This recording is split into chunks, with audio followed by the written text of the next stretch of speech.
Grosse occasion, c'est pas terminé. La nouvelle tentative, il est masqué. Reto Berra. Simek, et c'est l'ouverture du score pour les joueurs de Rapperswil. But marqué par l'ancien Genevois, Juraj Simek. La tentative, il y a déjà eu un gros arrêt juste avant, là de Reto Berra. Et Juraj Simek qui profite que le gardien fribourgeois soit totalement masqué. Ça, c'est la première tentative de Mayer. Et ensuite, cette rondelle Berra qui ne voyait rien. Il s'est relevé assez rapidement tout de même. Mais ce n'est pas suffisant pour arrêter cette rondelle. On va mieux revoir avec cet angle de caméra là.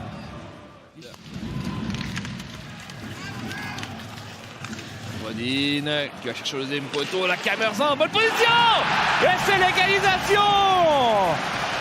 Égalisation rapide de Fribourg-Gotteron grâce à Jérémy Camerzan qui vient marquer son deuxième but de la saison. On revoit la tentative parfaite, dos longue.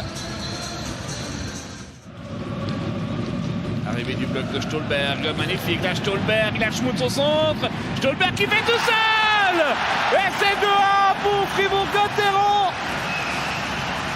Les buts qui s'enchaînent dans cette rencontre. Et là, Niffler qui laisse échapper cette rondelle entre ses jambes. Deuxième but de la saison pour le top scorer fribourgeois. Avec ce magnifique numéro là pour entrer dans le camp. Et là, les deux Saint-Gallois qui se sont compromis à aller chercher Schmutz sur la droite. Stolberg en profite entre les jambes de Niffler. Et c'est désormais 2-1. C'était pour Schmutz, Sprunger. Gunderson, le tir de Gunderson. Et c'est 3-1. Et vu la joie de Stolberg, il a peut-être dévié cette rondelle. Là, le top scorer. Victor Stolberg, 3-1 pour Fribourg. On va revoir tout ça en ralenti. Est-ce qu'il a réellement dévié cette rondelle?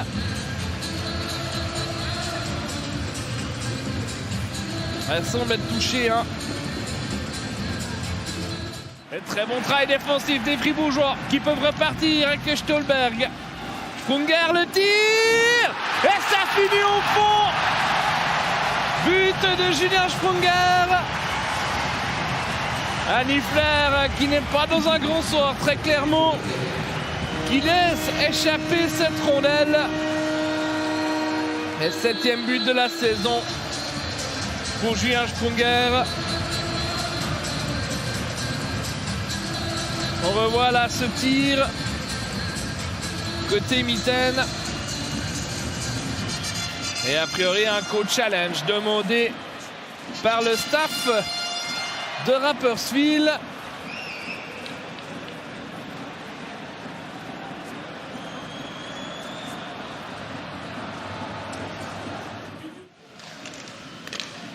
Christo fait tourner et rondelle qui finit au fond. Et c'est 4-2, alors que ça commence à distribuer des coups à 6 contre 5. Rapperswil qui réduit l'écart. Alors qu'il y avait une pénalité différée contre les Fribourgeois et contre Jérémy Camerzan. Et on a vu, ça a tourné à une touche de puck. Et a priori, on va aller revoir la vidéo.